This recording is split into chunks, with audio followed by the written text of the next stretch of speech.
Ahí creo que se paró. ¿Ahí me escuchan? No, Allá. no tiene sonido el video, Lau. Sí. Estás en audio.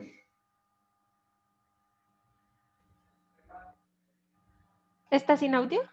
Sí, hoy sí tenemos Ay, problemas técnicos. qué pena. Voy a volverla a compartir.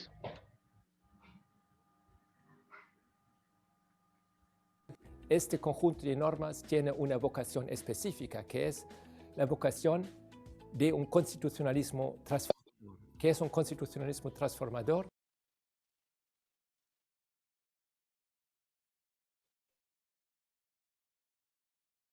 Es un constitucionalismo que quiere realizar. Bueno, creo que el video. En la región, Allá. las grandes promesas de las constituciones de derechos humanos. Bueno, creo que no de pudimos compartir. Va democracia a y de tener Estado de Derecho. mejor porque se bloqueó el video. Pero bueno, entonces ya son las y 35. Yo creo que ya esperamos, ya tenemos más de 59 participantes. Entonces mejor le doy la palabra al profesor René para que presente a la profesora Juana. Qué pena por el internet que me falló. Tranquila, no te preocupes. Bueno, Laura, muchas gracias y bueno, muchas gracias a todos y todas por conectarse. Seguimos adelante en nuestro proceso, en nuestras 5 sesiones, ¿no? Ya nos quedan 4 sesiones, sí, 4 más una, y entonces en realidad el recorrido ha sido largo. Yo les agradezco muchísimo a todos y todas por este compromiso que han tenido con este proceso. Comenzamos, si ustedes se acuerdan, ya hace mes y medio discutiendo con Mariela, ustedes se acuerdan, y con el profesor von Bogdani, la idea de constitucionalismo transformador, y ustedes ya han visto todas las conversaciones que hemos tenido de género, con la Corte Interamericana, con la Comisión, respecto a derecho económico, sobre el Banco Mundial. Entonces, cada vez, digamos, vamos sumando a nuestro acervo, digamos, de herramientas analíticas para pensar de manera crítica no solamente el constitucionalismo transformador en América Latina, sino adicionalmente las herramientas, digamos, que a través de las cuales podemos avanzar, digamos, en esta agenda de investigación. Y para avanzar en esa conversación, digamos, les recuerdo en dónde estamos. Estamos mirando algunos de los temas, digamos, más relevantes en el contexto del avance en constitucionalismo transformador. Y para desarrollar ese tema, hoy contamos, digamos, con una invitada que es extraordinaria para todos nosotros, y es Juana Costa. Muchos y muchas de ustedes la van a conocer. Juana es una abogada colombiana, es profesora de la Universidad de La Sabana, y adicionalmente Juana es una muy reconocida litigante ante el Sistema Interamericano de Derechos Humanos. Juana hizo una maestría en la Universidad de Nueva York, es abogada de la Universidad Javeriana en Bogotá, y adicionalmente Juana está desarrollando su proyecto de doctorado actualmente en la UNAM. Y adicionalmente, digamos, es particularmente interesante tener esta conversación porque Juana ha presentado muchas de las ideas que pues, han sido posteriormente adoptadas tanto por la Corte Interamericana como por la Comisión, como por la academia, en términos de cómo debe ser el futuro, la forma en que el sistema interamericano debe pensar su función. Y particularmente Juana ha puesto sobre la mesa una cantidad de ideas maravillosas que supongo que hoy nos ayudará a entender mejor respecto a la relación apropiada, digamos, que debe tener el sistema interamericano con los sistemas jurídicos nacionales, particularmente sobre el principio de subsidiariedad. Y alrededor de toda esa conversación, digamos, Juana siempre ha sido una de las personas que ha llevado, digamos, la batuta de forma más sofisticada, más avanzada y además, pues, más clara. Entonces, estamos en realidad, Juana, felices de que nos acompañes hoy, que nos vayas a enseñar y vayas a compartir un poco de tu gran conocimiento sobre el sistema interamericano, sobre el litigio ante el sistema interamericano. Y bueno, no sé si Mariela, tú quieras decir algo. Solamente ratificar la gratitud, Juana, querida, porque en el plano humano, más allá del académico, ha sido compañera de luchas, de intercambios, de audiencias, de eventos aquí y allá, y estamos absolutamente seguras y seguros que tu aporte en esta escuela virtual del ICAL es esencial. Así que Gracias en nombre del profesor, del instituto y de todos nosotros, en particular de Laura, de René y el mío, por tu disposición, además por la creatividad para organizar la clase. Y aquí estamos nosotros también para aprender y escucharte. Gracias una vez más. Bueno, no, a ustedes gracias. No sé si René iba a decir algo más o ya salud. A ustedes gracias por esta invitación, Mariela, René y Laura, también muchas gracias por toda la organización y pues los estudiantes que se han conectado y se siguen conectando. Yo esta mañana estaba súper contenta y también impresionada cuando Laura me mandó la lista de estudiantes y vi 100 estudiantes inscritos en el curso. Me parece genial y yo sé que han tenido unas sesiones muy enriquecedoras, que han podido aprender muchísimo y pues han tenido una compañía de profesoras y profesores increíbles. Entonces, pues yo espero que podamos tener sobre todo una conversación en esta sesión. A mí no me gusta hacer nunca jamás clases magistrales y en ese sentido, pues yo espero que podamos tener sobre todo un debate y poder responder algunas preguntas y ojalá que pues puedan ustedes también aprovechar algo también de lo que es mi experiencia práctica en el sistema, pero también yo quisiera aprender mucho de ustedes y de todo lo que han y como de alguna manera ver cómo están conectando las ideas frente a todo el curso que han visto hasta ahora de ICAL y este concepto tan importante que Mariela, René y el profesor Forbong Dandy han ido enseñando y teniendo esta pedagogía en América Latina tan importante. Entonces yo les voy a compartir mi pantalla. Y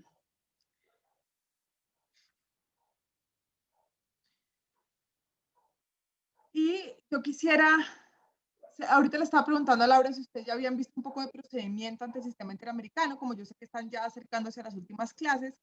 Yo voy a partir de la base que ustedes conocen bien, que existe la comisión y la corte, y que hay un proceso, digamos, que se sigue en peticiones individuales. Especialmente yo creo que la discusión la vamos a tener sobre casos concretos que se han llevado a la corte, algunos de los cuales yo he participado directamente y otros no, pero son casos muy interesantes en los que creo que hay debates abiertos justamente sobre la aplicación de estándares comunes y sobre el ICAL visto ya de manera práctica en el litigio. Y aquí, digamos, yo quisiera aclarar algo, que René dijo que yo he litigado muchas veces ante el sistema interamericano, pero he litigado de un lado en que quizás ustedes no han oído mucho. Ustedes han oído más probablemente del lado de los representantes de víctimas y han también escuchado actores del sistema, miembros de la comisión y de la corte, y la verdad es que yo he estado en el litigio del lado de los estados. Y ese es un actor que es muy importante. Y es muy importante también para el ICAL y por eso mis reflexiones también parten de algunas preguntas que yo me he hecho también desde el litigio desde los estados y un poco quiero que la conversación también tenga como ese contexto para que ustedes sepan también como ciertas preguntas que pueden hacerme también relacionadas con el papel de los estados ante el sistema. Aunque yo por supuesto no represento a todos los estados, ni siquiera represento en esta presentación a Colombia, ni a Bolivia, que son los casos que he llevado, pero es un poco también para que ustedes tengan la perspectiva del actor de Estado y por eso también agradezco mucho esta invitación. Entonces yo quisiera empezar por un caso que René también conoce muy bien porque fue perito en ese caso y que yo litigué en representación de Colombia y que me parece que presenta unas discusiones muy interesantes frente a ICAL y frente a los estándares comunes interamericanos y a cómo mover estándares comunes en el continente frente a la protección de derechos. Algunos de ustedes conocerán este caso, otros no. Este es el caso Duque contra Colombia, es una sentencia del 2016 y se trata de un caso sobre una pareja del mismo sexo. La pareja de la víctima ante la corte falleció y tenía una pensión en un fondo privado de pensiones y luego de su muerte empezó como la lucha por obtener la pensión de su pareja. Pero, por supuesto, en su momento, que esto fue hacia el año 2002-2003, las sentencias judiciales iniciales le fueron negadas por cuanto en Colombia no se protegía derechos prestacionales a parejas del mismo sexo. Pero luego, antes incluso de que la comisión profiriera el primer informe de admisibilidad, en Colombia hubo un cambio fundamental de la jurisprudencia y empezó a reconocerse el pago de pensiones a parejas del mismo sexo. Y después de este cambio de jurisprudencia de la Corte Constitucional, lo cierto es que la víctima no volvió a presentar una solicitud para el pago de su pensión. ¿Cuál fue la razón por la cual no se vuelve a presentar una solicitud? Pues digamos que hay una razón que se presenta jurídicamente ante el sistema por parte de las víctimas, que es que una víctima que ya ha agotado recursos internos en su momento no tendría por qué volver a acudir ante el sistema y por qué volver a presentar una solicitud para obtener su pensión. Pero por otro lado también, y esto es muy importante, yo sé que ustedes lo han visto mucho en las clases, pues este es un caso típico de litigio estratégico. ¿Mm? Y los representantes de víctimas no pretendían con este caso realmente que al señor Duque se le pagara la pensión. En realidad eso lo hubieran podido obtener después de las sentencias de la Corte Constitucional de una manera relativamente sencilla en Colombia. En realidad, y esto es algo que abiertamente, y por eso se los cuento con esta tranquilidad, los representantes de las víctimas lo dicen, la Comisión Colombiana de Juristas y Germán Humberto Rincón Prefetti, que fueron las víctimas que llevaron el caso, claramente le plantearon a Colombia en su momento que ellos lo que querían era una sentencia de la Corte Interamericana que pudiera ser ejemplo, que pudiera generar un estándar para los otros países del continente en la protección prestacional de parejas del mismo sexo. Y aquí, digamos, hay una discusión muy interesante con la que yo quisiera abrir, porque si ustedes se dan cuenta aquí, parte de lo que pretendían los representantes de víctimas, más allá de que la Corte tuviera una jurisprudencia sobre este tema, era que la jurisprudencia de la Corte en otros países del continente. ¿Mm? Entonces ahí entra una discusión muy interesante que yo creo que ustedes han tenido mucho en sus clases anteriores sobre el diálogo judicial que hay entre la Corte Interamericana de Derechos Humanos y las Cortes Nacionales. Particularmente en este caso, con la Corte Constitucional en Colombia, en donde la Corte ya tiene una jurisprudencia totalmente protectora al menos del tema prestacional de las parejas del mismo sexo. Y aquí entró toda una discusión en la Corte justamente sobre el principio de subsidiariedad y uno podría preguntarse, digamos la pregunta que las dos preguntas que yo les hago para esta primera discusión, este primer caso que quiero traerles que es interesante frente a estándares, si este litigio estratégico, si era Colombia el Estado que debía ser condenado en este litigio estratégico, y ahorita les voy a plantear los debates que hay alrededor de eso para que ustedes puedan dar su opinión, particularmente pensando en Italia, me parece clave. Y lo segundo es qué papel jugaba o no jugaba aquí el principio de subsidiariedad, porque lo cierto es que Colombia ya había generado un remedio o una posibilidad de solicitud del pago de pensiones. Y esto fue una discusión que se dio específicamente en la Corte. En esta primera pregunta que yo les hago aquí voy a empezar a darles la palabra. Yo tengo el listado de ustedes. Puede ser que alguno no esté conectado. Yo voy a llamarlo y si no, Laura me dirá, este no está conectado, este sí, porque estoy compartiendo pantalla y no puedo saber.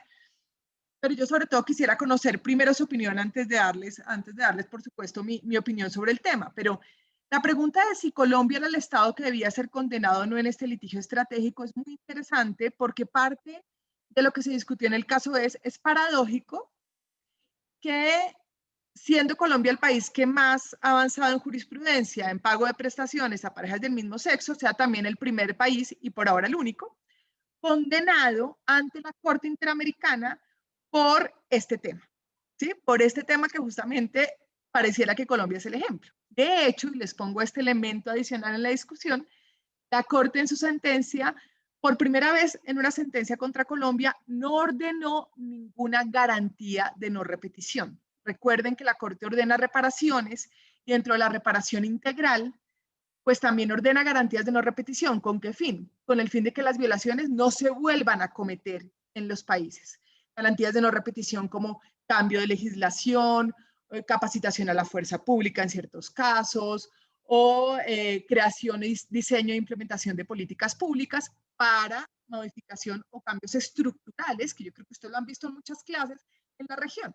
En este caso, la Corte no ordenó ninguna garantía de no repetición a Colombia y de hecho expresamente dijo que el ordenamiento en Colombia protege suficientemente el tema de pago de derechos prestacionales a parejas del mismo sexo. Entonces la pregunta es, ¿Era Colombia el país que debía ser condenado por esto? Y ahí hay un debate interesante sobre hasta dónde el litigio estratégico justifica, por ejemplo, que países que han avanzado más sean los que son condenados justamente para poder generar este efecto de la jurisprudencia de esos estados sobre otros. Segundo, ¿era necesario que Colombia fuera condenado para que esta jurisprudencia pudiera tener efecto en otros estados o no? Y esa es una pregunta que también les quiero hacer. Y tercero es cómo juega el principio de subsidiariedad. ¿Por qué? Porque en este diálogo entre los países, entre la Corte Internacional y la Corte Nacional, resulta interesante preguntarse qué haría falta en Colombia para que la Corte no hubiera condenado. En este caso, la razón que da la Corte es que en el caso concreto no era muy claro si se le iban a pagar intereses a la pensión. Esa es la razón real que da la Corte. Y hay toda una discusión sobre si eso era suficiente para una condena contra Colombia o no. Entonces, yo quisiera abrir un poco la discusión sobre estas preguntas y quizás pueden levantar la mano también si alguien quiere opinar específicamente y Laura me puede decir, pero voy a llamar a un par de personas, así no estén levantando la mano y luego puedo ir a un par de personas que levantan la mano. Entonces, no sé si está Camila Agustina. No, señora. O si quieres mejor, te dejo compartir pantalla para que puedas ver los que están conectados. Dale, si quieres, entonces si quieres yo dejo de compartir y los veo y los voy llamando acá y luego vuelvo a mi presentación. Entonces, Andrea Schuster, ¿tú qué opinas? Creo que... Está ahí, pero no está ahí. Sí.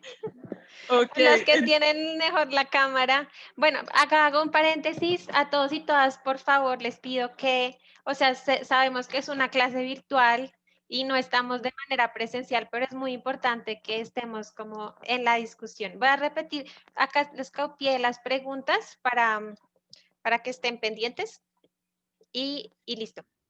Bueno. Pues no quisiera llamar a los que están con cámara, que seguro son los que están más pendientes. A ver, aquí tengo a Juliana Martínez.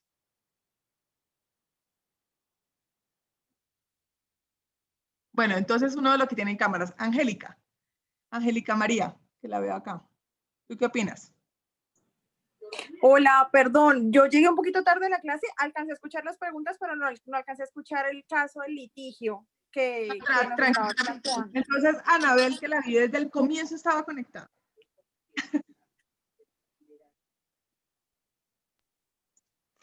Hola, ¿qué tal? ¿Cómo están? Creo que desde la defensa del Estado, claramente plantear el tema desde el problema, desde, bueno, corresponde o no a Colombia la condena en esta temática, es una buena defensa, e incluso teniendo en cuenta esto que nos señalabas, que la Corte no ordena garantías de no repetición y reconoce que hay una tutela correcta del derecho de las personas, digamos, de los derechos prestacionales para personas del mismo sexo, pero a la vez desde el punto de vista del litigio estratégico siempre es útil ese tipo de sentencias, porque desde el litigio estratégico la visión está no tanto quizás en la sentencia en sí misma, sino en el efecto para otros casos. Y en el estándar que pudo utilizar, que digamos que dispone la Corte en ese caso, que bueno, que lamentablemente fue Colombia, pudo haber sido otro estado en donde quizás, también quizás pensado desde el lado de, digamos, de la Corte Interamericana como un tribunal que, digamos, tiene un efecto político importante, decide utilizar ese caso porque no sé bien si tiene muchas demandas sobre esta temática, quizás será de las... No soy especialista en temas de prestacionales, pero también hay oportunidades en donde la Corte Interamericana decide tomar un caso para manifestarse sobre ese tema. Entonces aprovechó, pienso yo, ese caso para poder manifestar y establecer un estándar de lo que ella piensa, y luego eso sirve desde el litigio estratégico internamente para los estados, tribunales internos, demandas internas, etc. Y Y bueno, justo lamentablemente fue, digamos, desde el lado tuyo que defendés a Colombia, fue Colombia, pero obviamente desde la defensa del Estado uno puede decir, siempre los argumentos dependen de dónde está uno parado y es razonable ese argumento. Pero pienso que también desde el litigio estratégico es fundamental que se tome un caso como esos y que puedas escuchar a un tribunal como la Corte Interamericana manifestándose sobre esa temática. Voy a aprovechar varias cosas que dijiste porque creo que lanzaste varias ideas que son muy buenas para la discusión. Entonces, y ustedes ya vieron además que tuvieron todo un módulo dedicado desde los actores. Entonces tú te estás pensando este tema desde los actores y tú dices, es que al Estado le funciona para la defensa, lamentablemente Colombia fue, pero para el litigio estratégico es importante. Y ahí digamos, digamos, creo que es importante analizar el actor y la corte, ¿no? Entonces, claro, para el litigio estratégico sin duda es muy importante. Y además yo quisiera resaltar que este litigio estratégico fue muy bien armado por parte de los representantes de víctimas, porque este caso de la Corte Interamericana no es un caso que se presenta aislado, sino que primero estos mismos representantes habían presentado un caso ante el Comité del Pacto de Naciones Unidas, en donde Colombia había sido declarado responsable, pues el Comité del Pacto, digamos, no es un órgano propiamente judicial, pero ese caso fue usado para el cambio jurisprudencial en Colombia, ¿sí? Y luego, con ese, porque se sabía que el comité iba a decidir primero porque decide los casos mucho más rápido que la Corte Interamericana, aunque se presentaron en el mismo momento. Entonces, eso sirve para el cambio en la Corte Constitucional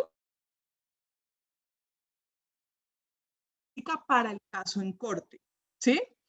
Y entonces es un litigio muy bien armado por parte de los representantes, pensando que Colombia era un muy buen país para llegar a la corte con este tema y después a los demás países de América Latina.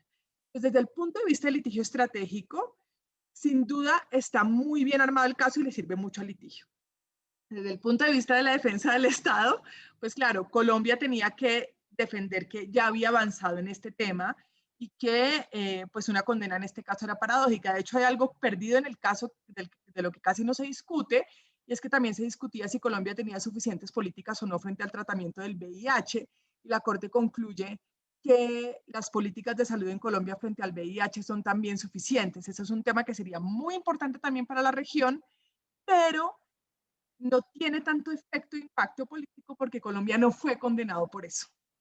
Entonces, claro, como no fue condenado por ese punto, entonces casi no se ve el efecto que pueda tener en la región, pero es mi convencimiento que así el Estado no haya sido condenado, esas cuestiones podrían también tener efectos frente a la transformación del derecho en América Latina. Es parte de los debates que yo propongo, y es decir, no siempre se requiere la condena de un Estado para que la jurisprudencia de la Corte Interamericana tenga efecto sobre otros países de América Latina. Es decir, la pregunta aquí sería, si la Corte hubiera dicho que Colombia no era condenado porque su jurisprudencia ha avanzado, y cómo ha avanzado, probablemente eso también habría servido como un efecto transformador para otros países de América Latina. ¿Bien?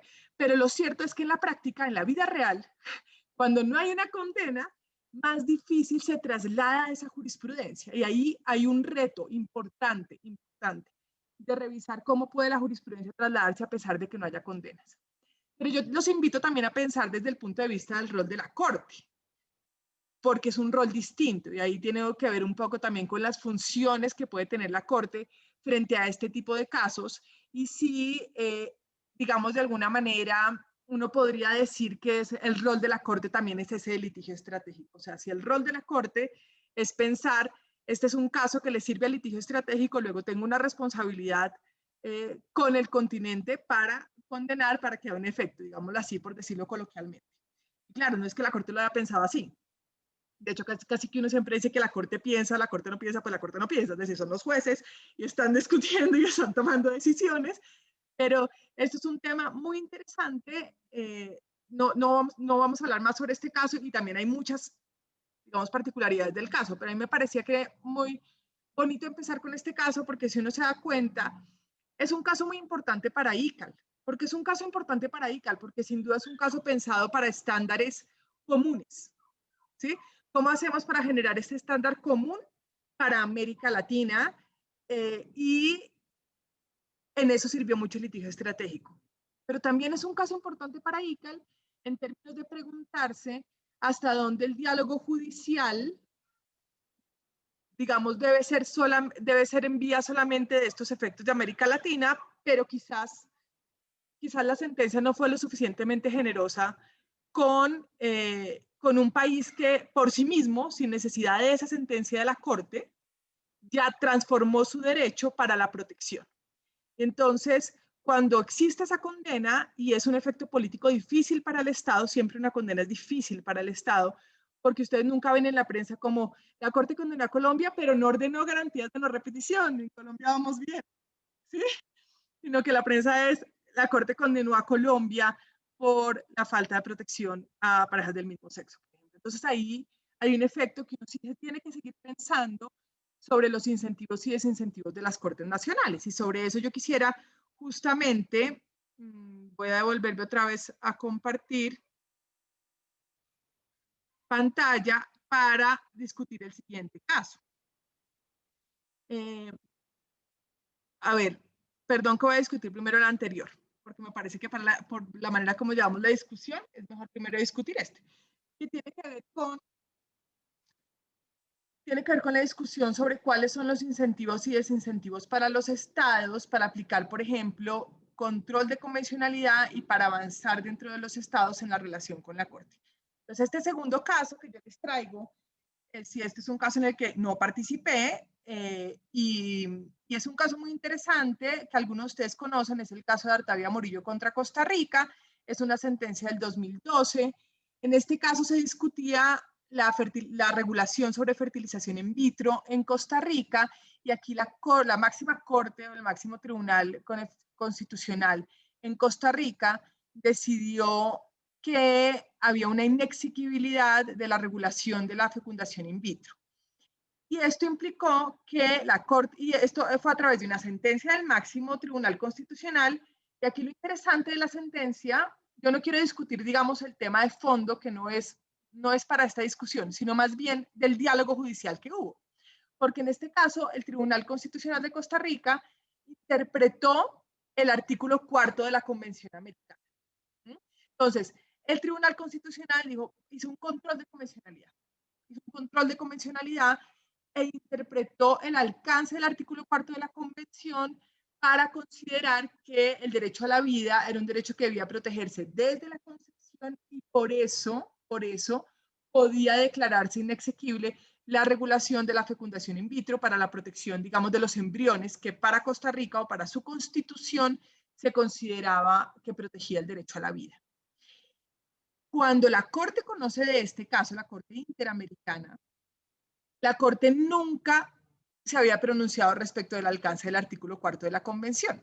Luego, lo que había hecho Costa Rica con su Tribunal Constitucional era por primera vez pronunciarse sobre el alcance del artículo 4 y qué significaba el artículo 4 de la Convención.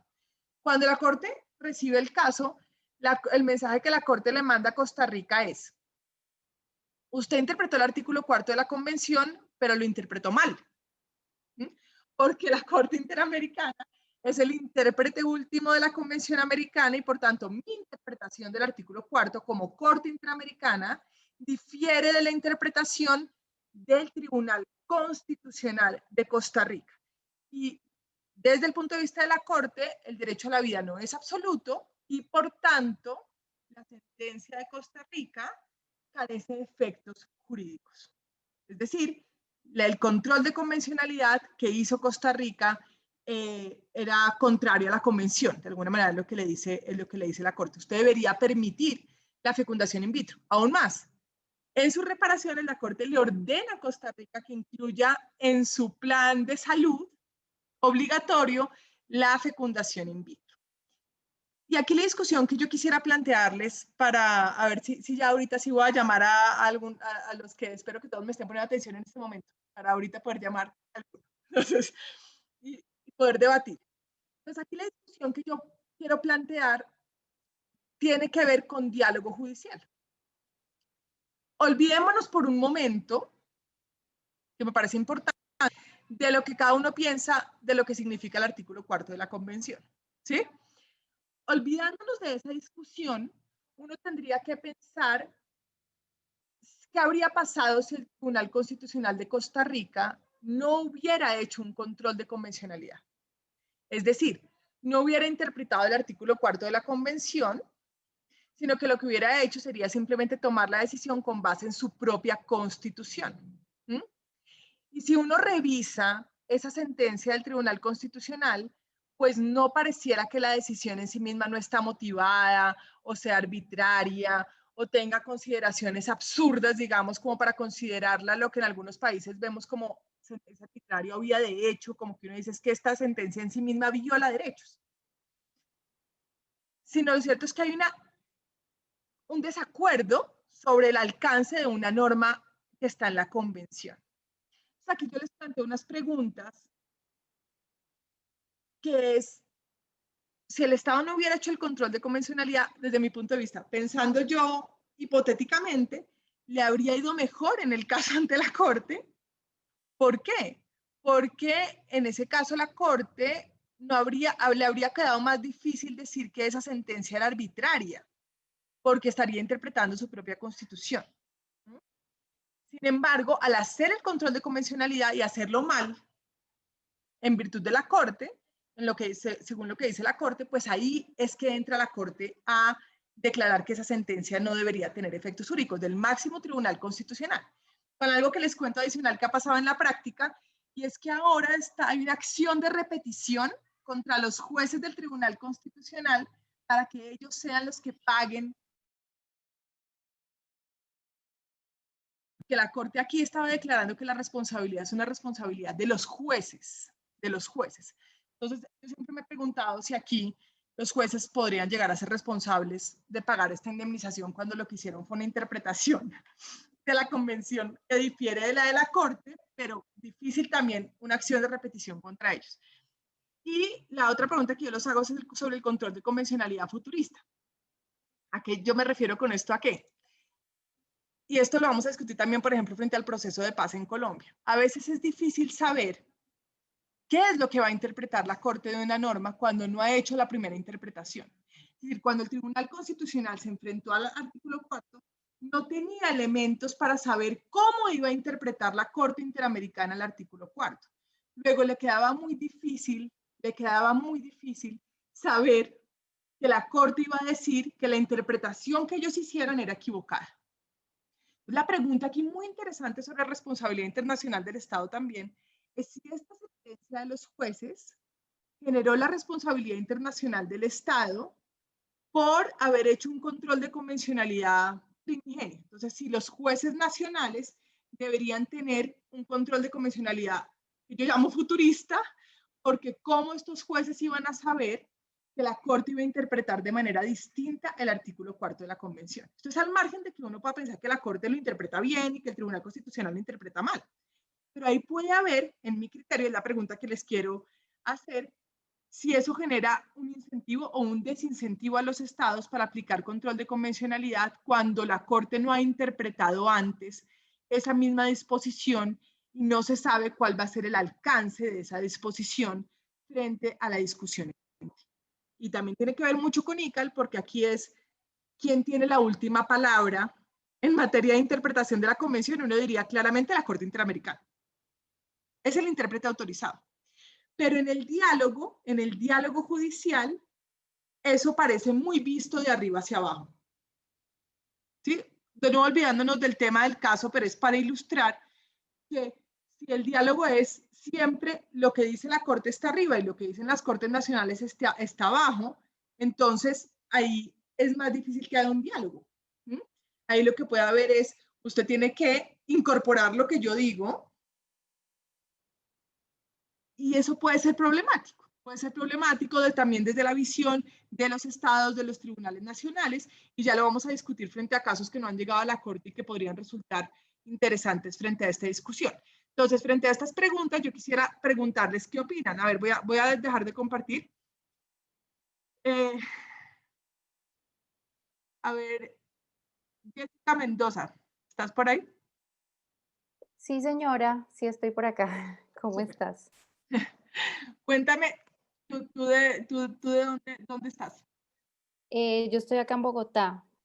Ah, bueno. Digamos que inicié el curso hace poco porque Laura fue la que me hizo la invitación, entonces no estuve en todas las clases, pero digamos que ya hace poco empecé.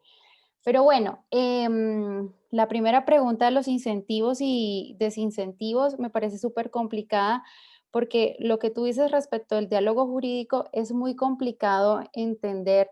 Si yo como Corte Constitucional o Tribunal Nacional me voy a enfrentar a la Corte Interamericana, cuando no se ha analizado precisamente una norma, o sea, no se ha hecho una interpretación o el legislador no ha dicho cómo se debe interpretar esa norma. Entonces, respecto a esa pregunta, no sé cuáles deberían ser los incentivos, porque si el tribunal da una respuesta, finalmente si como lo interpretó fue equívoco, pues digamos que tendrá que corregir su sentencia en ese caso, ¿sí? Teniendo en cuenta que el diálogo jurídico viene de arriba hacia abajo.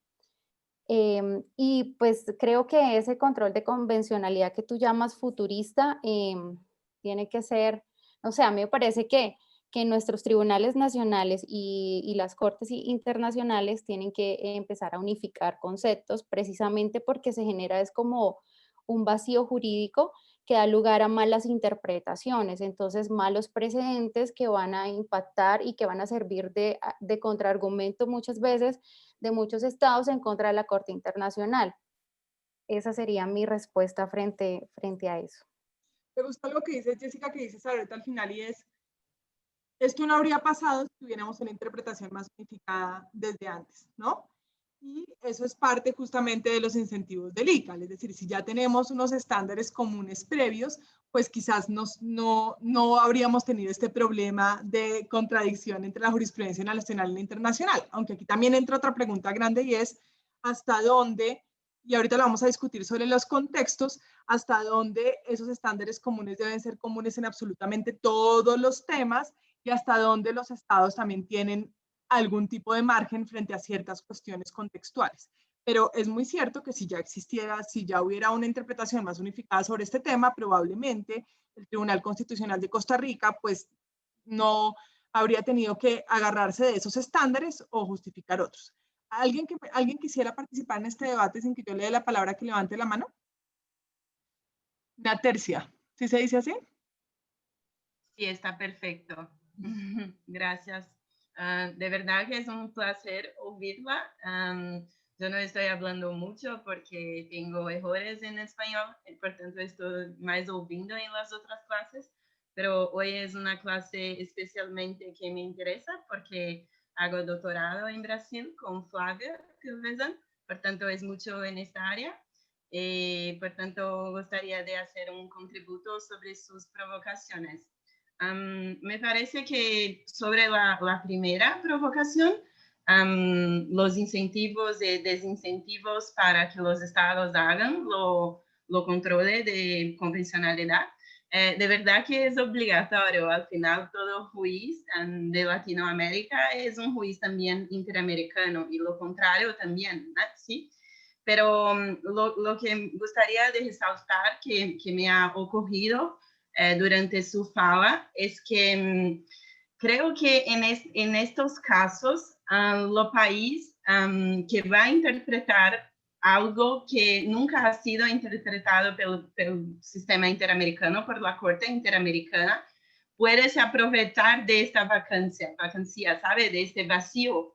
Puede se aprovechar para hacer una interpretación retrógrada muchas veces. Es que en Latinoamérica esto a mí me parece una preocupación que debemos tener en cuenta porque cuando miramos los contextos y los desafíos, los retos que tenemos en común de dificultades en el continente, una de las cosas son la asociación de gobiernos que no se afectan mucho con la democracia.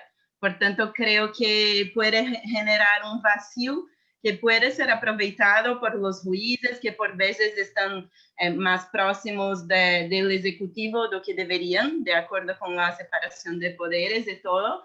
Por tanto, pueden se aprovechar de este vacío para hacer una interpretación retrógrada. No creo que, no puedo afirmar que ha sido el caso de Costa Rica, no conozco los jueces, pero mira, en Brasil a veces se podría pasar. Por ahora tenemos un gobierno muy duro por acá y yo vislumbro esta posibilidad, ¿sabe? De confusión de los poderes, del uso de una interpretación, mira, estoy haciendo el control de convencionalidad, no puede decir que no estoy haciendo, porque claro, cuando no hay mención al sistema interamericano está mucho más fácil para nosotros, defensores, porque no ha sido hecho lo que debía haber sido hecho, pero se lo hace, pero solo para se librar de no lo tener hecho, pero lo hace para, entiende, me parece una estrategia más refinada para gobiernos que no se atenten mucho para la democracia.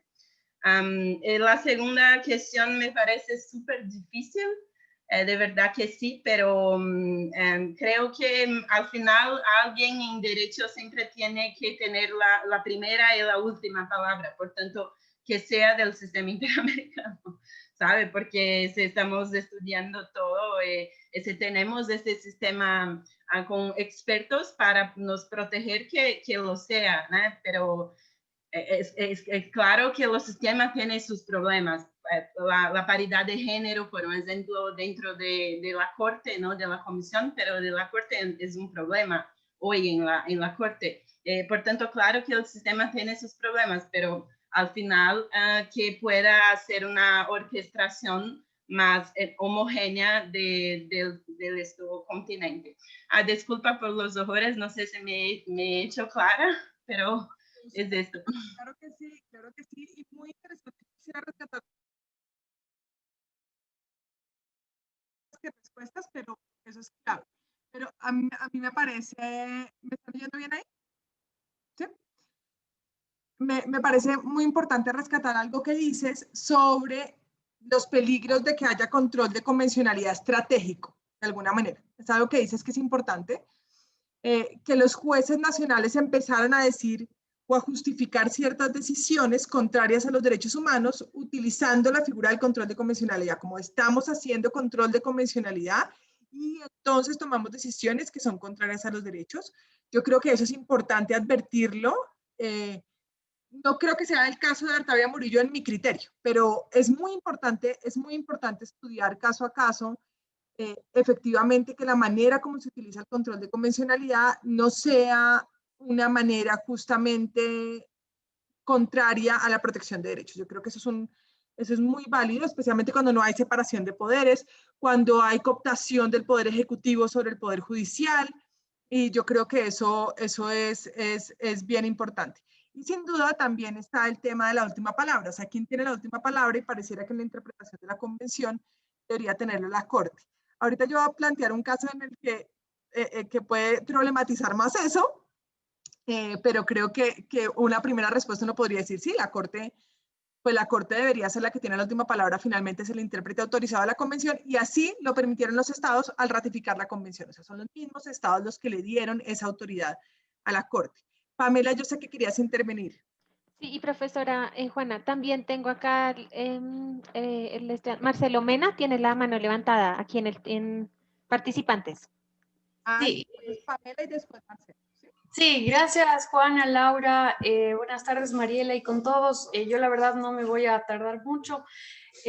Digamos que en mi criterio un incentivo para que las cortes puedan hacer control de convencionalidad es justamente tener la oportunidad de garantizar los derechos humanos cuando hay acciones o hay grupos digamos que están pidiendo que se les proteja los derechos, como en el caso del matrimonio igualitario, y las constituciones no permiten garantizar esos derechos de una manera tan amplia, digamos, como es el caso del matrimonio igualitario.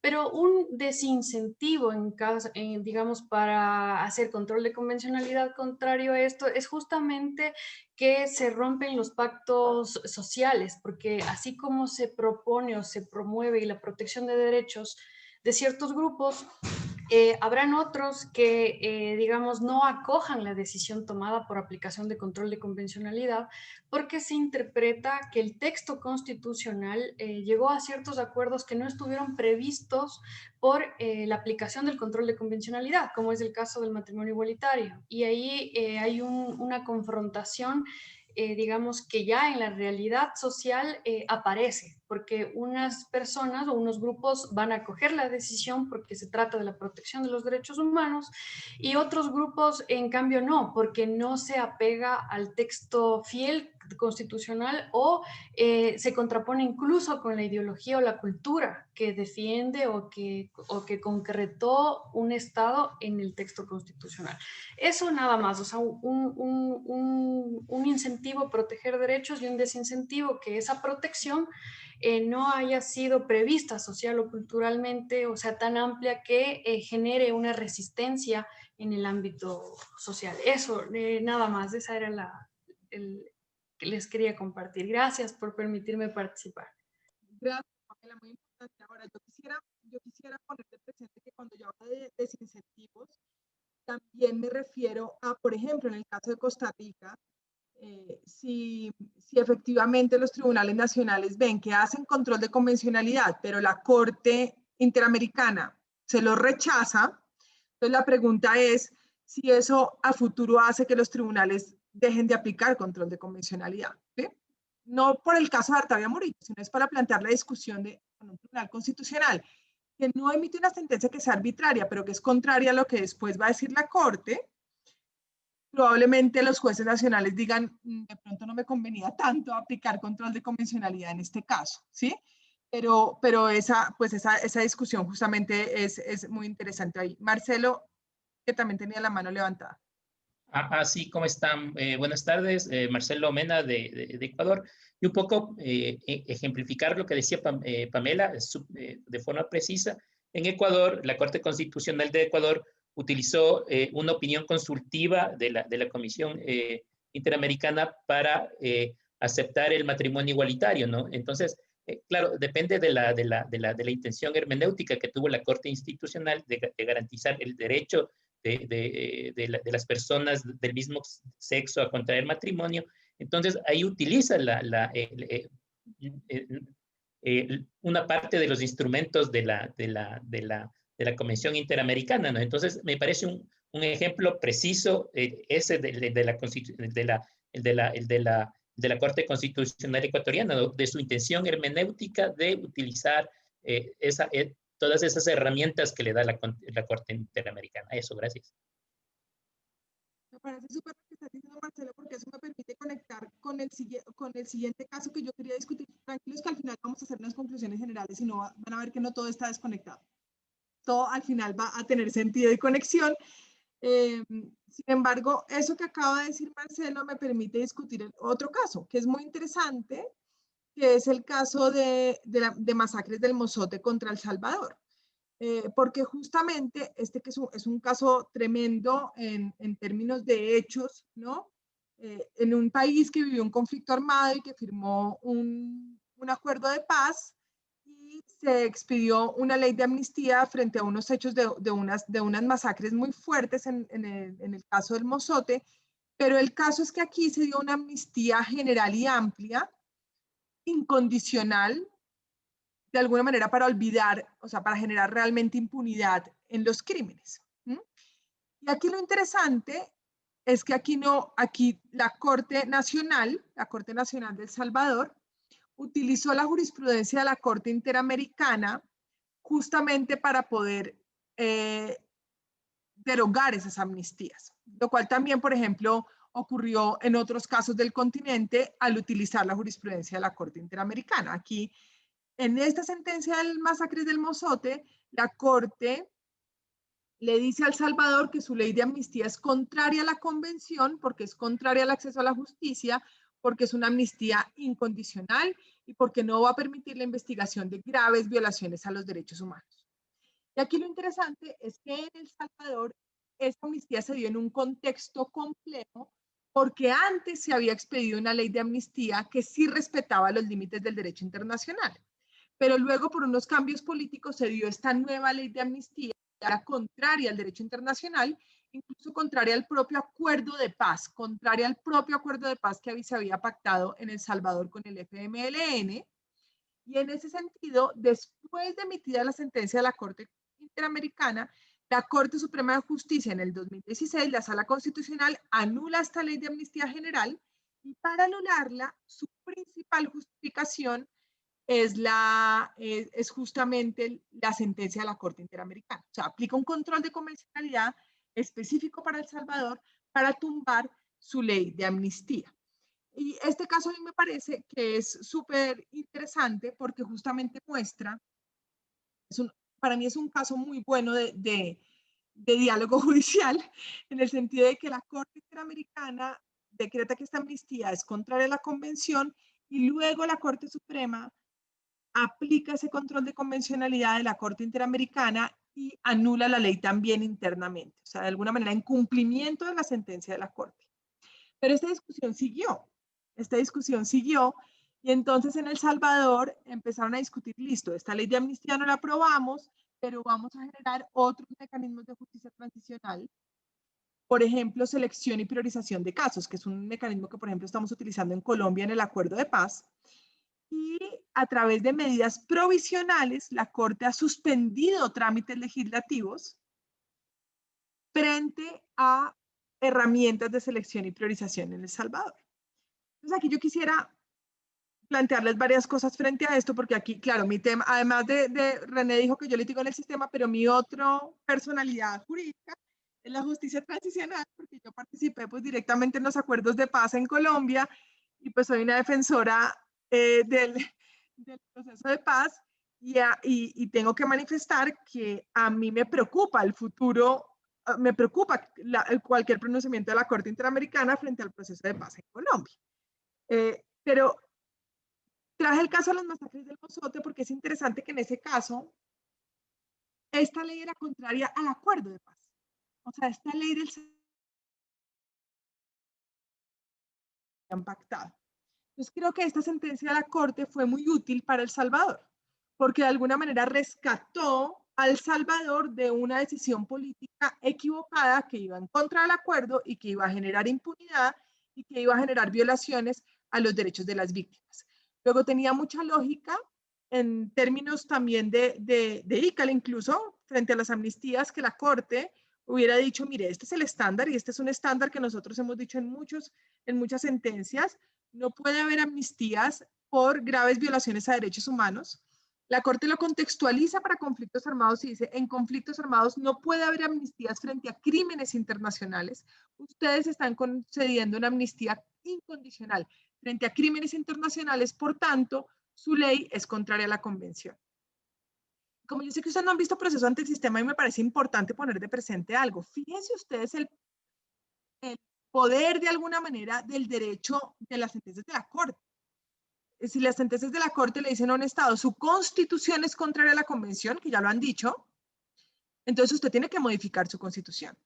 Lo que le queda es modificar su constitución. A mí en muchas clases me preguntan, ¿pero la Corte puede ordenar que las constituciones sean contrarias? Sí, porque la constitución pues puede ser la constitución, pero eso es irrelevante para efectos del derecho internacional, si es que es la constitución o la ley, porque en todo caso puede ser contraria a la Convención. Entonces, en este caso, por ejemplo, frente a la ley de amnistía, pues la decisión de la Corte tiene un efecto bastante importante de dejar sin efectos una ley nacional. Pero la deja sin efectos, pero aún así se requiere la implementación en el Estado, y en este caso la Corte Suprema que diga esta ley realmente sí es contraria a la Convención, y para eso utilizo la sentencia de la Corte Interamericana. En este caso, un diálogo muy natural, me parece a mí, entre la Corte Internacional y la Corte Nacional. No hay una tensión en ese diálogo, sino más bien el Estado aprovecha esa jurisprudencia, esos estándares interamericanos para avanzar en la protección a los derechos humanos.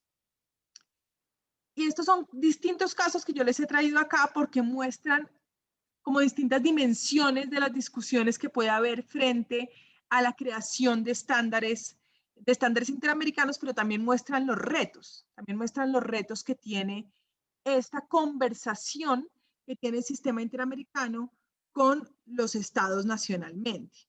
Yo les hablaba del proceso de paz de Colombia. porque ya se nos vino la discusión también a la Corte Interamericana. Entonces ahí, eso tiene que ver mucho también con mi tesis de doctorado, de preguntarse hasta dónde la Corte puede entrar a generar estándares de justicia transicional en todo el continente. Yo he discutido esto muchas veces también con Mariela, y ahí ha habido como una conversación interesante sobre ICAL y justicia transicional, porque ustedes lo vieron también en los textos que leyeron para esta clase.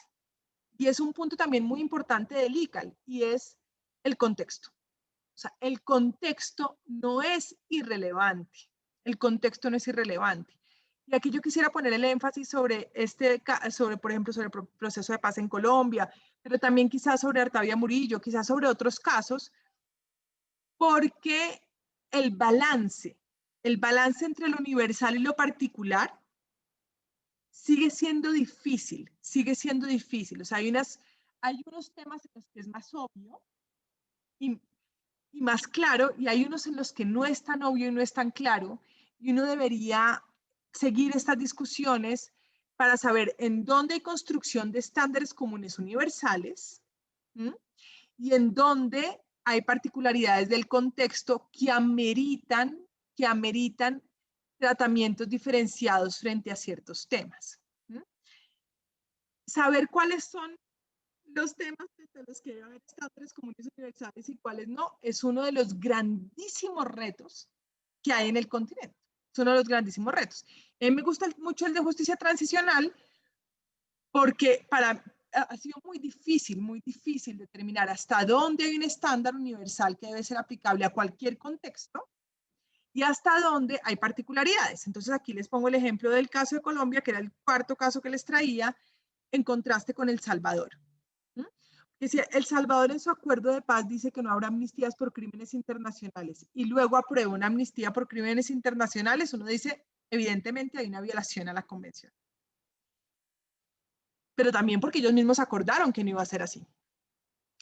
Cuando llegue el caso de Colombia a la Corte va a ser muy interesante porque primero no es muy claro si el estándar es el mismo para transiciones de dictadura a democracia y para transiciones de conflicto armado a la paz. Es una primera gran discusión de estándares.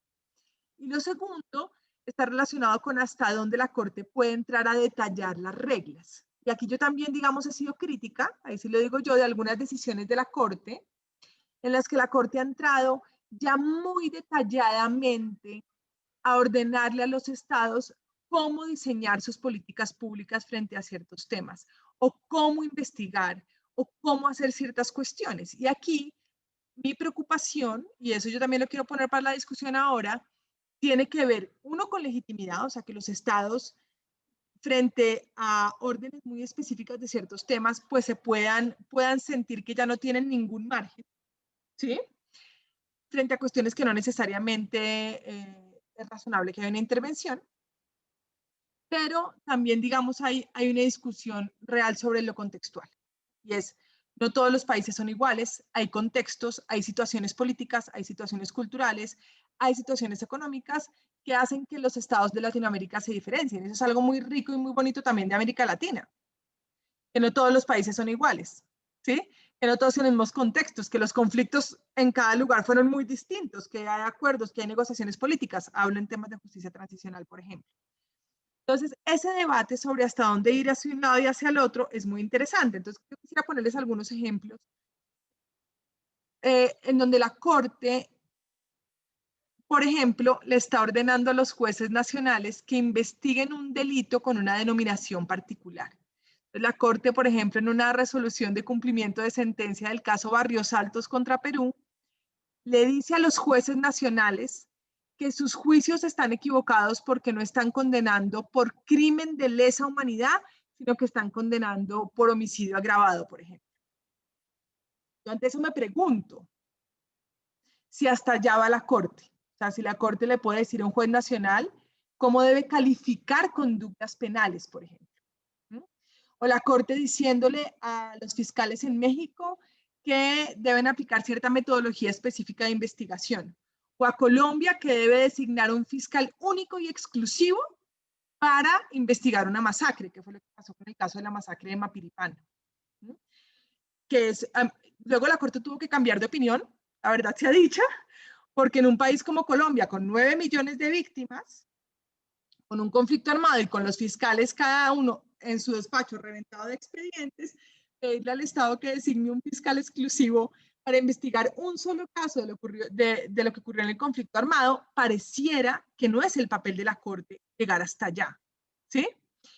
Y ese balance, sí, es decir, me parece importante siempre ver la jurisprudencia de la Corte como una jurisprudencia que ha permitido unos avances estructurales en el continente en la protección de los derechos humanos, pero también no perder el ojo crítico frente a ciertas decisiones que no revisan el contexto, y al no revisar el contexto pueden perder de vista ese balance, y eso puede tener un efecto en la legitimidad del tribunal y en el papel que debe cumplir la Corte en el continente. Porque el efecto que eso genera muchas veces de rechazo de los estados puede generar efectos complejos a futuro en el sistema interamericano. Y eso a mí me parece importante decírselos porque el tema de lo contextual, que ustedes lo ven muy presente también en el ICAL, es clave. O sea, no se puede perder en ese balance, no se puede perder. Quizás no es lo mismo una transición política en Colombia, que una transición política en El Salvador, que una transición política en Perú, que una transición política, por ejemplo, en Venezuela, o que una transición política ahora en México, que ustedes saben que también quiere implementar un sistema de justicia transicional con los grupos de narcotráfico, y esto es muy distinto.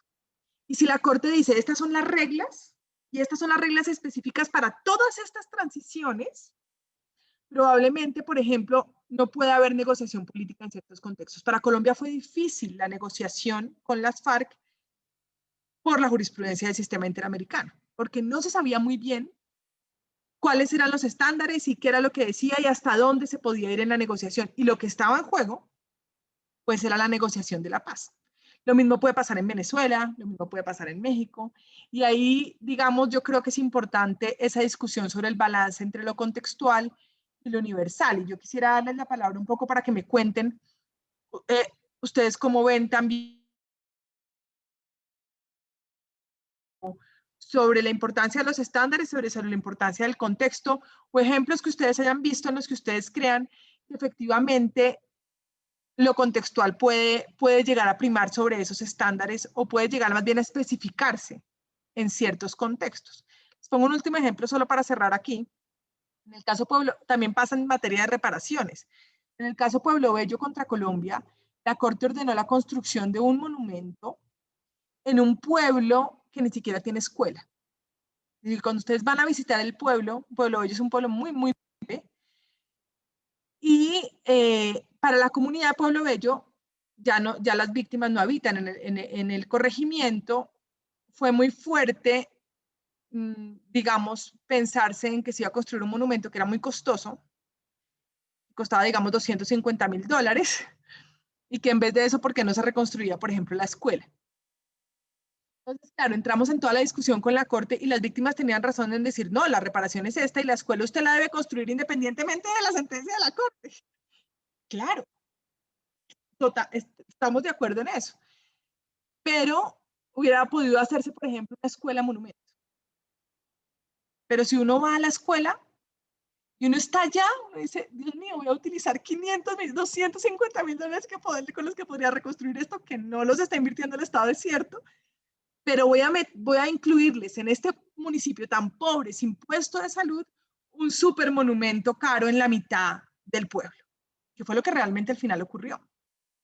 Eso es muy chocante, porque yo he criticado eso, y creo que es importante esa parte contextual, porque realmente es decir, las reparaciones también tienen que tener en cuenta el contexto. Y a veces, y la Corte en general ha sido muy acertada en eso, más porque casi siempre es los que piden las víctimas, pero en ocasiones, les pongo este ejemplo solamente como para ver cuál es, y claro, las víctimas tenían toda la razón en que no se cambiara la medida de reparación. Yo no estoy diciendo que las víctimas han debido decir, sí, cámbiala, ya había una expectativa, etcétera, y por supuesto.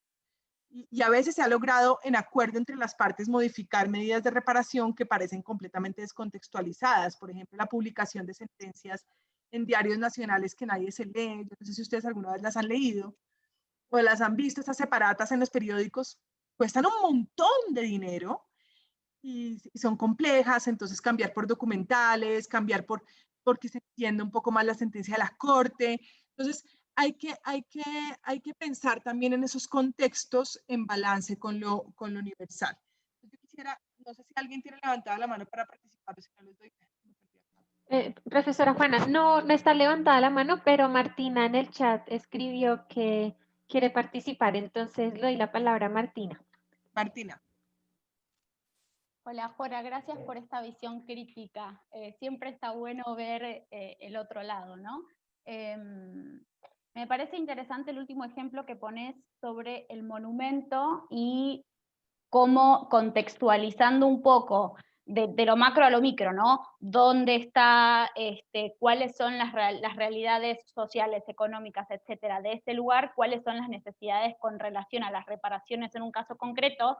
En el caso que ponías de la masacre de Pueblo Bello, que quizás se podría haber hecho una escuela. Mi pregunta es, ¿con qué insumos cuenta la Corte, entonces, al momento de adoptar estas reparaciones? Porque entonces ahí ya no es solo la Corte que digamos, que no tome en cuenta el contexto. El contexto de alguna manera tiene que llegar a la Corte, y si no son las partes las que se lo llevan, la Corte no tiene, por lo menos en mi consideración, no podría tenerla, o no tendría la facultad para realizar investigaciones más allá de las reparaciones que ya están decretadas, y que además digamos, ya están presentadas o solicitadas por las víctimas y refutadas o no por el Estado. Digo, ahí no tiene margen de acción la Corte. No sé en el caso de la masacre de Pueblo Bello, no tengo ni idea, pero digo, en esta lógica de lo contextual, también hay una doble vía, no es solo la Corte que incontextualmente, hablando entre comillas, adopta reparaciones. Y esta doble vía de lo contextual también me lleva un poco para un aporte a lo que decías de la metodología esta de investigar como reparación, ¿no? Que dijeron, bueno, hasta, no sé si como reparación o no, pero hasta dónde la Corte se puede meter en una metodología de cómo investigar. Bueno, en el marco de los procesos interamericanos hay peritos y peritas, ¿no? Que hablan desde su expertise técnica de, por ejemplo, el protocolo de Estambul, un caso concreto. Ahí tenemos un instrumento, ¿no? Pero quizás otros protocolos u otro tipo de investigaciones que se van creando en base a instrumentos de soft law y que la Corte los va moldando en base a esos instrumentos, pero también a los saberes técnicos de los peritos que el mismo Estado y las víctimas presentan. Digo, ahí también hay un margen que tiene el Estado, que no me gusta usar la palabra margen porque me remite a margen de apreciación del Tribunal Europeo de Derechos Humanos, que desde los acérrimos defensores del sistema se intenta como sacar, ¿no? El margen de apreciación no está en el sistema interamericano. Pero bueno, nada, como esto, que les da también, me parece a mí, un margen a la Corte, esta sumatoria de peritos, peritas, más protocolos, soft law, etcétera, para de alguna manera construir este tipo de metodología. Y solo como última, digamos, pensándolo, porque nunca me lo había puesto a pensar, lo interesante de lo que decís de los crímenes de lesa humanidad es que la Corte Interamericana, en las excepciones preliminares de un caso contra Colombia, no me acuerdo el nombre, pero después lo busco, dijo que Manuel Cepeda, ahí está. Manuel Cepeda Vargas dijo que no era quien ella para calificar como crímenes de lesa humanidad una actuación o una acción, una violación a derechos humanos. Había sido en el marco de las excepciones preliminares, algo así tengo la memoria. Entonces, me parece interesante que luego los haya calificado. Tendría que construir el argumento para decirte que sí lo puede hacer, porque mi intuición me dice que sí, pero me gustaría construirlo para poder afirmarlo, pero sí esa doble moral, ¿no? Doble moral o doble lógica jurídica, de excepción preliminar no, pero reparaciones, juezas digan que esto es un crimen de lesa humanidad. Entonces, bueno, ahí es muy difícil para el Estado cómo juega. No sé qué habrá hecho Colombia, no sé si presentó un escrito diciendo, Corte, me dijiste hace 10 años en las excepciones, o 5 años en las excepciones preliminares que no podía ser un crimen de lesa. Ahí no sé cómo juega, no lo seguí los casos, la verdad, pero eso, aportes en verdad. Martina, muchas gracias, estás diciendo cosas muy interesantes. Primero sobre esto, empiezo por lo último. Hay una gran discusión en el sistema sobre hasta dónde la Corte puede llegar a decir que son crímenes de lesa humanidad, y la Corte lo ha hecho muchas veces. De hecho, en el caso de Manuel Cepeda, es interesante porque la Corte no dijo que no pudiera decir que era un crimen de lesa humanidad, sino más bien dijo que el Estado no cometía el crimen, porque en ese caso la excepción preliminar que se discutía era si se podía decir que el Estado había cometido crímenes. Y en ese caso, digamos, la Corte dijo, no, pues los Estados no cometen crímenes, ¿sí? Sin embargo, hay muchos casos de Nacida Arellano para adelante en los que la Corte ha empezado a hablar de crímenes de lesa humanidad, y ahí, digamos, hay una discusión gigante académica que es muy interesante para una tesis de doctorado, para un artículo.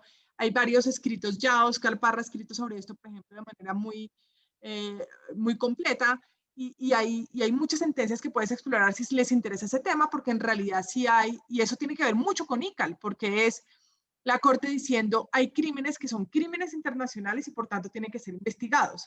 La cuestión es cuando lo dices, ¿para qué? ¿Para qué efectos? Entonces la Corte dice, por ejemplo, la Almonacía Arellano, eso es un crimen de lesa humanidad y por tanto no puede haber una amnistía. ¿Sí? Entonces, siempre hay que pensar en el para qué. Cuando la Corte no tiene otra vía distinta de afirmar que es un crimen de lesa humanidad, entonces quizás lo tiene que hacer para cumplir su función. ¿Sí?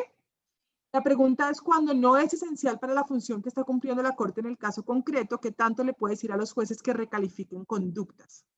Que es lo que en mi criterio ha venido pasando en alguna supervisión de cumplimiento de algunas sentencias. Sin embargo, la discusión está abierta y es compleja. O sea, yo aquí, digamos, no creo que uno pueda decir la Corte sí lo puede hacer o no lo puede hacer, porque también hay una convergencia de regímenes de derecho internacional. Y si ustedes, por ejemplo, un caso muy interesante que de pronto algunos se han leído, el caso de Herzog contra Brasil, en ese caso hay un uso del derecho penal internacional amplísimo en la sentencia, en mi criterio en algunos casos necesario y en otros totalmente innecesario. O sea, por ejemplo, la Corte habla de jurisdicción universal y eso no tiene nada que ver con el caso. O sea, ningún Estado estaba pidiendo ejercer jurisdicción universal. La Corte hace todo un capítulo de jurisdicción universal. Entonces, en esa convergencia de los regímenes, pues el derecho penal internacional está empezando a tener un papel muy importante. También interesante para este tema, si les interesa, la Corte Penal Internacional constantemente, hay una decisión muy reciente, la decisión sobre Gaddafi, y esto tiene que ver con la jueza peruana, ¿no? Con la jueza peruana Ibáñez, que está en la Corte y que se está trayendo todos estos conceptos del sistema interamericano en sus votos en la Corte Penal. Ahí yo también tengo discusiones sobre aplicación de fuentes y hasta dónde lo están haciendo bien, hasta dónde es pertinente, pero lo cierto es que ese diálogo entre cortes internacionales es súper interesante. De hecho, la jueza Ibáñez dice que el derecho internacional de los derechos humanos es lex specialis frente a las amnistías, por ejemplo, cosa con la que yo estoy en completo desacuerdo. Pero es muy interesante porque en la Corte Penal ya se están empezando a dar estas discusiones. Entonces creo que eso que dices, Martina, es muy cierto. Otra cosa que dices que es muy cierta, son a las partes a las que les corresponde contextualizar a la Corte. Y en eso yo creo que tienes muchísima razón, y eso es parte de la discusión sobre ICAL en litigio interamericano. Es decir, si el contexto es importante, la Corte necesita los instrumentos o necesita la información para volver ese contexto importante. Si las partes no lo ponen de presente, entonces la Corte, ¿cómo va a hacer para poder tomar decisiones contextualizadas? El caso de Pueblo Bello es complejo porque en realidad nunca se discutió esa medida de reparación a profundidad, entonces las partes no tuvieron la posibilidad ni siquiera de discutir el tema. La Corte esa medida específicamente la ordenó de oficio y al final en la sentencia nunca hubo discusión pues sobre esa medida de reparación en particular. Entonces yo creo que ahí, digamos, las partes no necesariamente estaban llamadas a hacerlo, pero yo tampoco creo, no soy crítica de la Corte en el sentido de que de las medidas de reparación de la Corte y sobre todo estas que son medidas de satisfacción, son medidas que siempre han sido muy importantes. Solo pongo ese ejemplo porque me parece muy, particularmente lo viví, yo estaba implementando, yo era la encargada de coordinar el cumplimiento de sentencias. Para mí fue muy chocante ir al pueblo y ver cómo las personas estaban tan angustiadas de que les iban a poner ese monumento allá y no había con qué construir la escuela. Y eso a mí, personalmente, me pareció muy fuerte. Pero también he tenido la oportunidad, por ejemplo, de ir, en el caso de Germán Escué, la Corte ordenó un reconocimiento de responsabilidad internacional y cuando fuimos al resguardo, hacer ese reconocimiento, la mamá de Germán Escué diciendo, yo ya me puedo morir tranquila, esto era lo que yo estaba esperando toda mi vida, ¿sí? Que el Estado viniera y dijera que mató a mi hijo, ¿sí?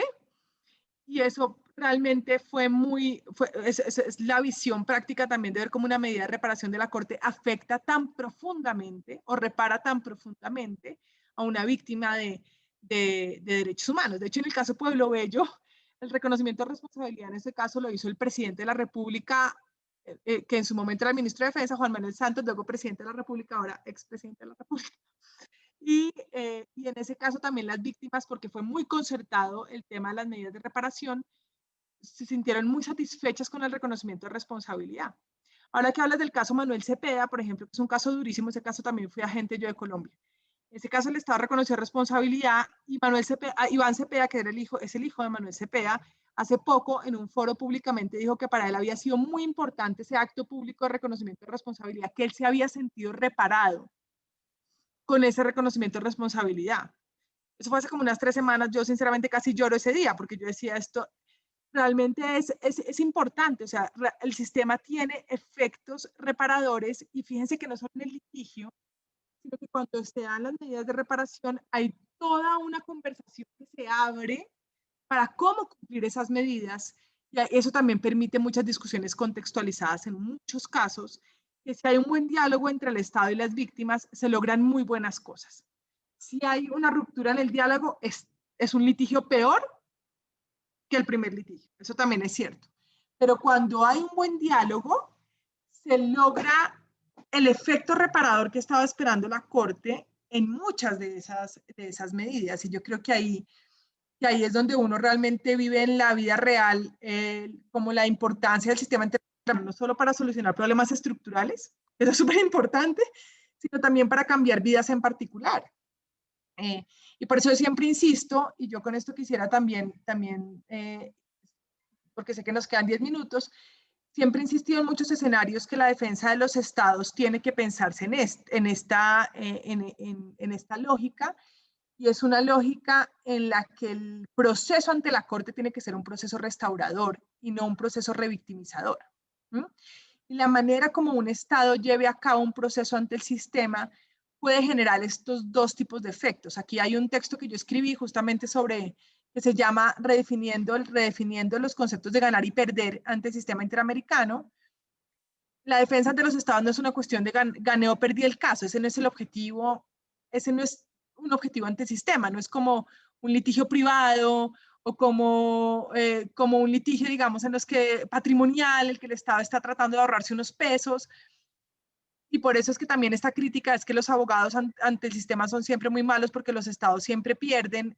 Eso no tiene mucho sentido, ¿sí? Porque además, pues para que el caso ya llegue a la Corte es un caso que ya está perdido normalmente, pero la comisión no lo llevaría porque puede escoger entre 6.000 casos 10, pues no va a llevárselos a ninguno en el que el Estado no sea responsable, pero ya una vez llega a la Corte, pues hay otras oportunidades, Esto no significa que los estados no defiendan nada, porque hay cuestiones que hay que defender, y yo también estoy convencida de eso, pero también hay que tener mucho cuidado con cuáles son los fines del proceso. Y el tratamiento, por ejemplo, que se le dé a una víctima en una audiencia pública, en un interrogatorio, hace, por ejemplo, toda la diferencia. En que esa víctima se sienta maltratada o se sienta relativamente reivindicada, o al menos no sienta que el proceso ha sido otra revictimización más después de esperar muchísimos años justicia.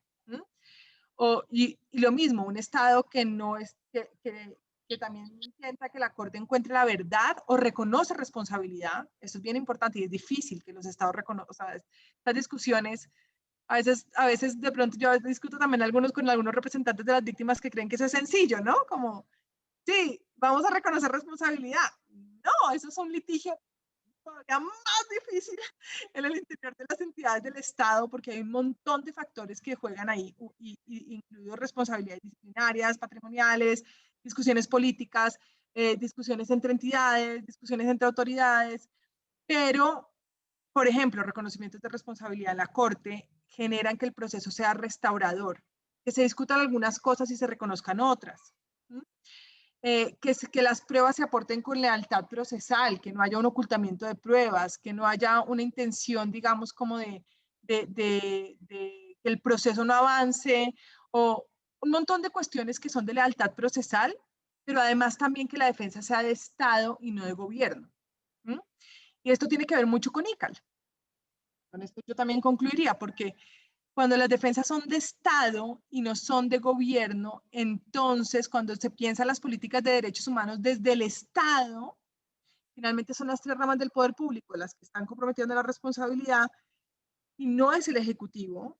Pero cuando se confunde esto, y es muy fácil confundirlo porque al fin son las cancillerías y son los ejecutivos los que van a la corte, entonces lo que ocurre ahí es que si logramos esa transformación, eso es lo que realmente va a poder avanzar en ese diálogo del ICAL, porque cuando se piensa en una política de Estado, ya no tiene que ver con intereses políticos particulares, ya tiene que ver con un análisis menos viciado, digámoslo así, por coyunturas políticas o políticas de gobiernos particulares, y eso hace que los procesos sean mejores. Yo no estoy diciendo que esto lo hayamos logrado hasta ahora en el sistema, ¿sí? Eso es un reto y eso yo creo que es una lucha bien importante, y también es importante que haya jóvenes, mujeres y hombres que quieran trabajar en el Estado, en los estados, que haya funcionarios y funcionarias comprometidos desde adentro, porque a veces existe la percepción de que yo no voy a trabajar en el Estado, en el sistema interamericano, porque yo solo puedo trabajar en una organización no gubernamental porque los estados son los malos. Y ahí nunca voy a poder estar, y todo lo que hacen los estados está mal. Y esa percepción hace que no haya buenos funcionarios. Pero resulta que el Estado, pues, no es tampoco un concepto como el que decíamos, la Corte piensa, el Estado piensa, no. El Estado son los funcionarios y las funcionarias. Y hace toda la diferencia que haya personas preparadas, que conozcan el sistema interamericano, que hayan hecho el curso del ICAL con el instituto, que estén trabajando dentro de los estados y empujando, impulsando cosas, generando discusiones interesantes. Así no siempre se ganen, o así la mayoría de veces se pierdan, pero se da un paso. Y eso ayuda muchísimo para que los actores, haya más diálogo entre los actores y no sea como compartimentos estancos de todos tensionados y peleando de un lado a otro, sino que realmente todos traten de caminar hacia lo mismo, que es esa protección de los derechos humanos, que finalmente es lo que nos debe motivar a todos, con diferencias conceptuales, con que algunos pensamos unas cosas, enriquecen las posturas, pero con una claridad de la protección de los derechos humanos es importante, es la finalidad, encontrar la verdad, es la finalidad, esclarecer las violaciones a derechos humanos y generar las responsabilidades que sean del caso y las transformaciones en el continente que se requieren para que cada vez haya menos casos en el sistema. También siempre digo que el éxito del sistema son menos casos en el sistema, no más casos. Claro, cuando eso está generado porque hay más protección y no porque, porque se impida a las personas presentar peticiones. No sé si alguno quisiera decir algo adicional, participar en estos 4 minutos que nos quedan. Sí, profesora Juana. De hecho, Natericia desde hace rato tiene la mano levantada, entonces no sé si podamos en estos 2 minuticos que pregunte. Claro, de una, dale. Así yo prometo ser muy rápida. De verdad que estoy con muchas ideas por acá, estoy como fervillando. Sí, me ha dado muchos insights tu clase. Me gustaría hacer algunos comentarios muy puntuales. Me disculpa que no es sobre este último punto de su presentación, pero creo que están todos conectados, ¿sí? De verdad, por ahora, en lo último punto, me ha hecho pensar la correspondencia del ICAL también con su impacto perante el ejecutivo, el poder ejecutivo, no solo ante el judiciario, que es lo más obvio, lo que más hablamos, pero también se impacta con las leyes que van a ser hechas, no están cumplidas, pero las que van a ser hechas. Me ha hecho pensar en la cuestión del ineditismo, ¿sabe? Que hablamos en lo punto anterior. Creo que la colega Pamela Escudero ha tocado en un punto muy interesante, que es la cuestión del backlash. Creo que también como estudiantes de pesquisadores, de abogados, de actores del derecho público tenemos que tener en cuenta, porque siempre hablamos de Turquía cuando hablamos de este tema, pero también por veces las sociedades latinoamericanas están como súper retrógradas para algunos temas. Se hacen consulta, podemos mirar. Y por esto yo voy a hablar de Brasil, que puedo hablar un tema que creo que sería súper interesante, que creo que no hay jurisprudencia en la Corte, pero yo académicamente en mis investigaciones ya defiendo que se pueda construir este raciocinio, pero de verdad que creo que no hay una jurisprudencia directa. Y que en Brasil la sociedad está como súper refractaria, portanto sería una cuestión de ineditismo, es cerca de la reducción de la mayoría penal. Por ejemplo, la población es súper a favor que se reduzca. Hoy la edad es 18 años, ¿me entiendes? Para la mayoría penal, para que se pueda responder por los delitos hechos. Creo que, por ejemplo, si esto aparece en los sistemas interamericanos, sería como súper interesante. Sería un caso para que pensemos en esta cuestión constitucional del backlash, por ejemplo. No sé, solo contribuyendo con algunos aportes. Gracias por todo, ha sido mucho placeroso. Muchas gracias. No sé si Mariela o René quieran decir algo. Claro, Juana, yo siempre me quedo con muchas ideas después de tus intervenciones. Bueno, no sé, René, si le estoy quitando la palabra, René. No, sigue, si quieres, di algo y yo cierro, ¿te parece? Sí, me parece. Entonces, Juana, yo estoy de acuerdo en... Profesora Mariela, está con el micrófono apagado. No, ahora sí. Bueno, agradecerte, Juana, por supuesto, y las reflexiones desde una perspectiva crítica, pero también constructiva, cuando hablamos de redefinir, ganar y perder, y en este tema hemos ya compartido varias reflexiones. Cuando tienes razón en el impacto que tienen las reparaciones en las víctimas. Yo creo que ese ha sido un eje transversal del curso y efectivamente cada vez más es importante que demos la voz de cómo la Corte llega a esa medida de reparación para que, por ejemplo, se digan, nos han hecho la Corte ciudadanas y ciudadanos. Y creo que allí hay algo muy importante, al igual que en el efecto estructural y en ese impacto transformador, porque se transforma también en las propias víctimas. Me parece que ha sido una clase extraordinaria con los 3 casos y como tú dices, podemos quizás tener perspectivas distintas en algunos puntos, pero la reflexión sobre el diálogo, la necesidad de que los estados tengan una buena defensa, que cuando se piensa en litigio estratégico también se tenga la víctima, que además surgen estas inquietudes en nuestras estudiantes y nuestros estudiantes, bueno, que otros temas están involucrados con esto que aparenta ser solo el litigio estratégico. Yo creo que ha sido una ganancia extraordinaria estar aquí, compartir y agradecerte enormemente. Bueno, yo creo que vamos cerrando, entonces, si quieren, Juana, muchas gracias. Quisiera cerrar y darte la palabra para que tú también te despidas y des como unas ideas de conclusión a la sesión. Digamos, yo creo que hay 3 o 4 cosas como muy importantes de toda la riqueza que nos dijiste.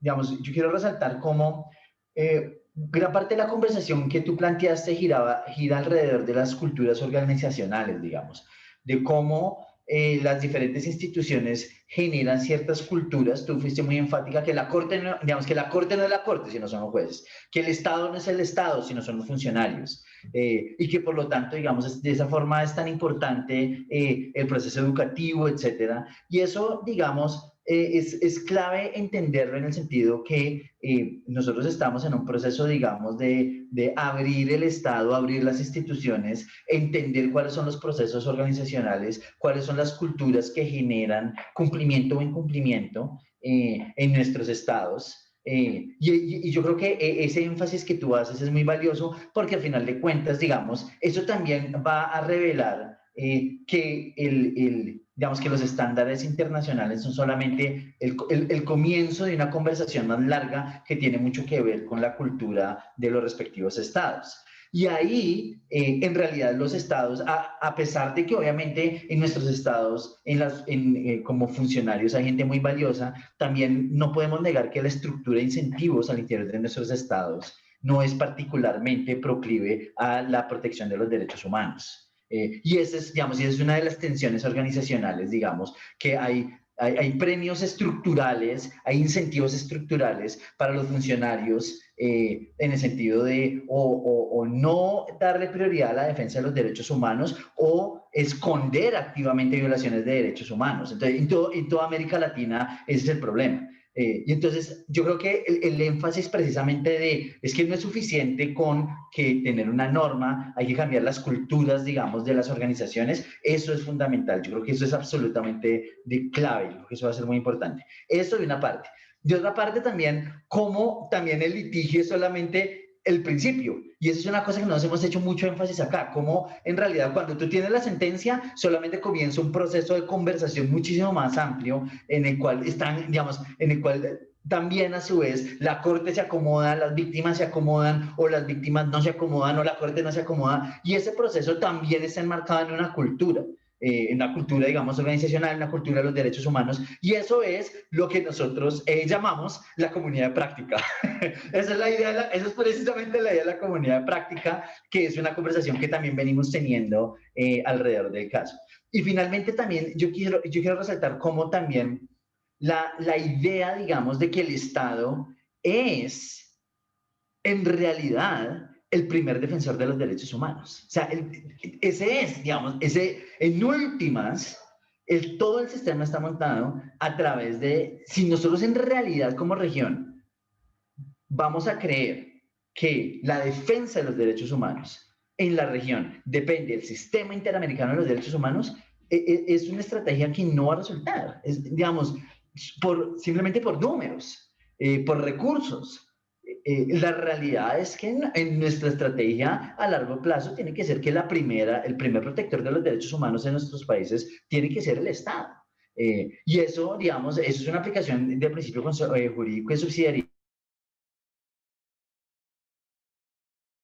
de lo que es posible, de que nosotros, digamos, va a llegar un punto en el que nosotros no le podemos pedir más al sistema en términos de protección. Es así de sencillo.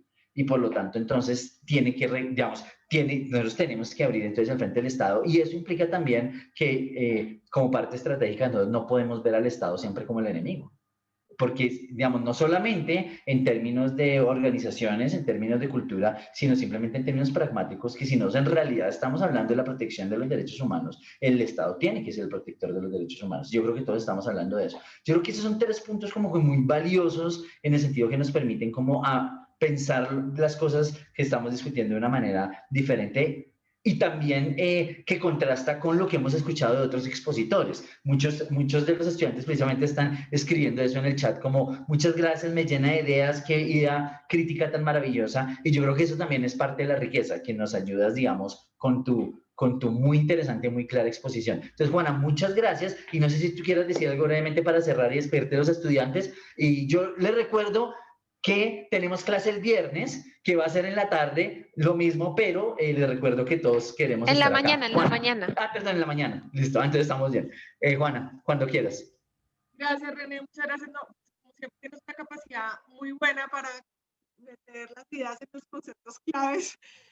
Y Mariela, muchas gracias también. O sea, realmente solamente es agradecerles por este espacio, y sobre este último punto que decía René, ahí queda algo que no alcancé a decir, que es importante, es esa visión positiva del principio de subsidiariedad, en el sentido de que la subsidiariedad encierra un mensaje de que los estados son responsables de remediar las violaciones. Es decir, casi siempre se piensa en la subsidiariedad como un argumento procesal para que la Corte no conozca, y en realidad la finalidad de la subsidiariedad es muchísimo más esencial, y es: los estados tienen que construir una capacidad para proteger los derechos, y para que estos casos, o unos pocos casos, no lleguen al sistema, sino que muchos casos sean protegidos dentro del Estado. Y efectivamente yo creo que esa es la clave y que todos tenemos que seguir apuntándole a construir esas capacidades del Estado, desde lo mínimo que es el funcionario hasta lo máximo que es la construcción de políticas públicas, de leyes, de cambios normativos y de implementación. Entonces, de verdad que muchas gracias por este espacio. Me alegra mucho verlos. Yo quedo súper a su disposición para que lo necesiten. Me pueden escribir, me pueden preguntar. Podemos tener más conversaciones. Muchísimas gracias. Muchas gracias, Bueno, profesora. Ay, bueno, no, dale, No, René. dale, Laura. No, Bueno. termina, cierra, por favor, Laura. Listo, sí, señor. Bueno, muchas gracias, profesora Juana. Antes de cerrar, también comparto lo que escriben en el chat y lo que también Mariela, René y todos y todas han comentado. Creo que fue una clase crítica que de alguna manera ha balanceado y nos da como nuevas perspectivas frente al sistema interamericano. Entonces, pues de mi parte, y creo que en nombre de todos, todas te damos las gracias. Y también he recibido muchos comentarios de que me piden tu correo, que quieren escribirte, o entonces no sé si nos quieras compartir tu correo o si tienes alguna cuenta de Twitter para que puedan seguirte los estudiantes. Y también nuevamente, gracias, ahí está compartiendo el correo. El correo ya lo compartí, no tengo redes sociales, lo siento mucho. Listo. Entonces, bueno, entonces ahí a los que me escribieron por interno, ahí la profesora nos comparte el correo. Entonces ya ahora sí, muchísimas gracias. Nos pasamos unos 10 minutos, pero creo que fue una conversación bastante enriquecedora para todos nosotros. Entonces, como decía René, nos vemos el viernes, es a las 8 a.m. Colombia. Va a estar la profesora Sabrina Ragone, que nos hablará del ICAL y el derecho constitucional comparado. Entonces, como saben, estamos en este módulo de las nuevas perspectivas del ICAL y bueno, creo que nos vamos con nuevos retos para continuar en la defensa del sistema interamericano de derechos humanos. Entonces, siendo ya las 7:10, doy por terminada la sesión. Muchas gracias a todos y todas nuevamente y nos vemos entonces el viernes. Gracias. Muchas gracias, nos vemos el viernes. Muchas gracias, Juana. Muchas gracias, Mariela. Hasta luego.